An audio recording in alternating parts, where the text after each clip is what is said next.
andito na kami guys sa Buwak. Andito na kami guys sa Buwak. Ito bahay ng kapatid ko. Ayan, dito bahay ng kapatid ko, di ba? Ayan. Oh, ang ganda ng bahay ng aking sister. Doon niya talaga.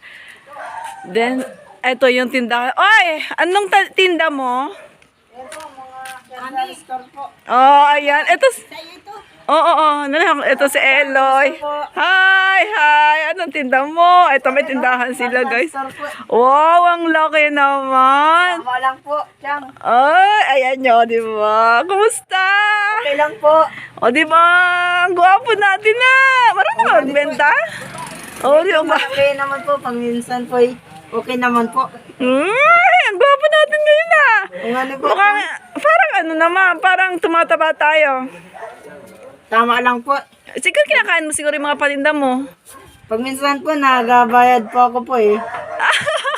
Ano to, pinapata mo sa tindahan? Siguro gumakain ng paninda. Kaya yan na, nabayad po eh. Ano po? Gwapo ah. Pahinga ka muna. Oh. Yan po yung bahay ng kapatid. Bahay mo yan, bahay mo na yan. Bahay ko na po yan.